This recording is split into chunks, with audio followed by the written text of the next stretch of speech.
Hey guys, welcome back to another video. Ngasi is Sunday ne, hojik ayuki pung tara muktare. Ay dong rang tumba khra thengba dugi hogot pa dong amdre duga Sunday ni na khra tum gi gena hogot taba. Ado hojik ngasi si video sida ay na ngasi kai kai tawba haiba to uchara ke kemta filter kemta yaw the bidar ro ani aseng ba taw do ado uchara ke. Let's go into the video. Ngasi gi ahan ba tho hang ba. Paano din sabat sa alarm? Wow. Ising ko ka na taxi. Kaya tayaw sa draba ay fridge.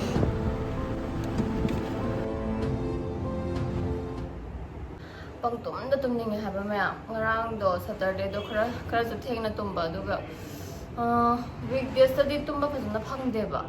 Duga ado na weekend da kara pugat laga tumba. How's it tum mangam ni? How's it tum jan giba ngam ni habang tum na tum ningi haba.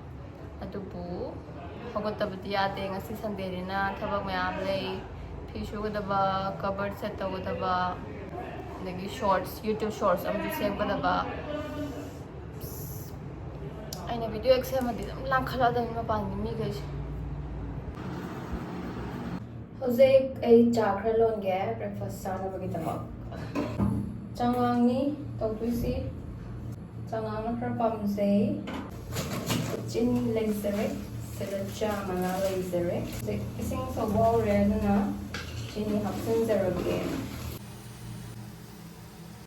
Hojik breakfast ay khwaang ga yerum aput pa ga sajarage yerum amadi mun bangam jadre half boil tagre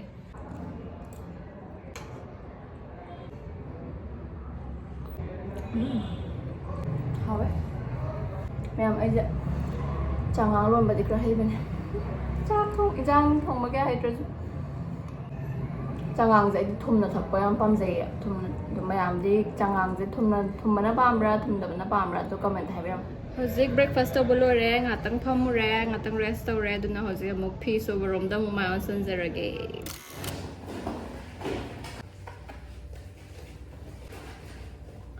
Sunday ne na Thabak chille ni ma'am.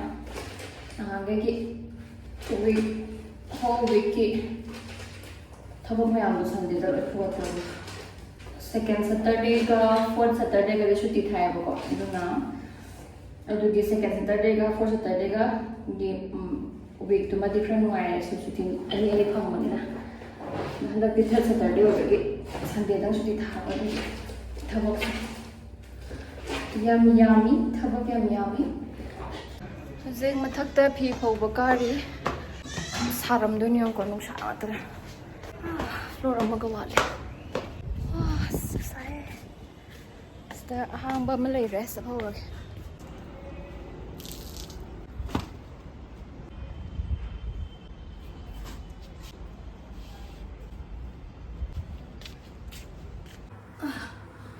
Hojik nga hapta sam tok sagin ha bai ware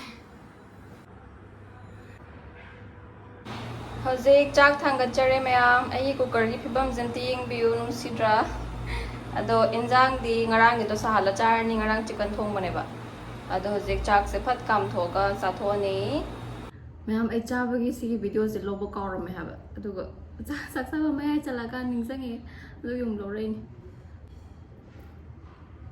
mukbang video se mayam tawda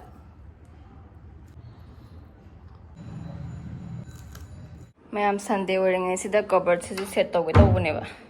I covered keep him say, I'm not maybe gonna and the shorts continuously number do Adugi lotion lotion ba have the matam pang driver. Sela gang Thompson, the Palang Zanba. Adong si sing a season set up torga. Sidana summer item gay lair got the winter item gay nine a sonakangi si covers at home gravel.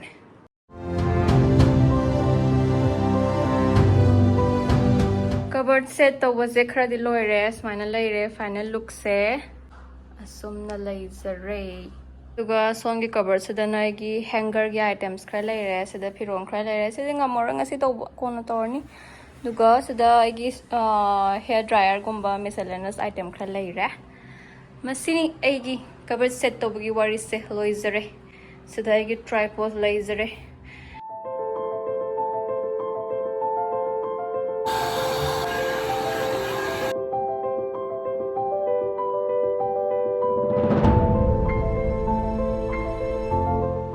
ngasize shorts namge tawrambado hojik nangaroi evening 5:30 muk tare aduna shorts ti namaroi ge duga ngasai phi phawrubado natana aise ngasi gi yumdai mapan thoktrි haba adugi hojik evening walk ama chatluge koina ai lerisi manakta walk chatpham am leibo park type tawba ma aduda walk ngahak chatluge aduga mu hanjarke hojik ma mapan thoksare Hamda चटलगा लैदोनी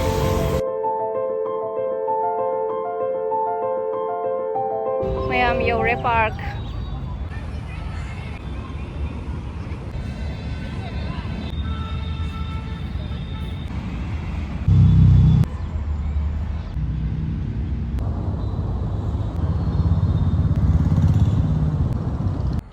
कुतुजु स्वाइदा walk lie Male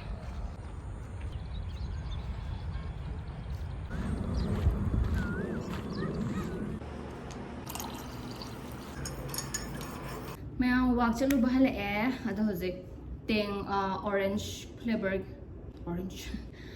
flavour की tang से मगा थई